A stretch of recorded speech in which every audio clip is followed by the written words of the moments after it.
My name is Ava Need. Every girl has a period, but not every girl has access to disposable pads and tampons. We often take for granted what we have in this country. We can get our everyday needs affordably and very conveniently, but girls and women do not have that in Africa. 1 in 10 girls are staying home from school in Africa right now due to their periods. Girls in Africa start staying home when they get their period out of fear of being teased by their classmates if they have a bleed through, and because men shame them for having one. Girls in Africa have to use poor substitute for pads, such as old rags, newspapers, and sometimes even tree bark.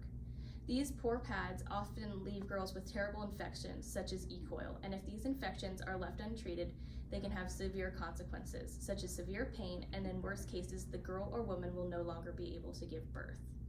When I learned of what girls and women are facing every day in Africa, my STAR event became clear. I am making reusable pads to send to Africa. These pads are constructed by using materials 100% donated and recycled from community members. These pads are made out of 100% cotton flannel, 100% cotton thread, and 100% cotton batting. These pads are constructed by cutting 2 pieces of flannel to match the flannel pattern and laying them apart from each other on the table. After you've completed that, you cut 2, 3, and sometimes even 4 pieces of cotton out to match the cotton pattern. After you've done that, you lay the cotton pieces on top of one of the flannel pieces. And after you've done that, you lay your remaining piece of flannel on top of the cotton. After you've completed that step, you run a seam along the edge of the pad. I did 2 seams to make sure everything stays in place. And finally, you run a single seam down the middle of the pad. These pads are constructed to be used over and over again and be washed over and over again.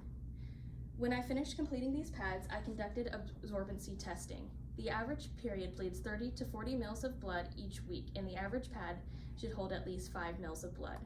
I made a blood substitute to test my pads with, and my pads held over 5 mils of blood. This project took over 3 months to complete. On October 27th, I began my research. On November 27th, I picked up my project and began finding materials and drawing my designs. On November 5th, I began asking community members for supplies. On December 17th, I started the design and layout of my project board. On December 23rd, I made a draft for my speech, right here. And on December 30th, I began sewing and completing my pads. After that, and on the same day, I completed my pads and conducted absorbency testing. On January 4th, I completed my project board and completed my speech.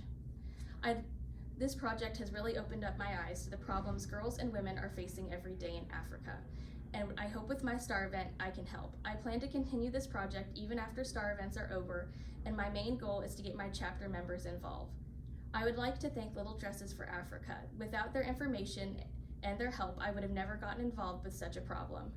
Thank you.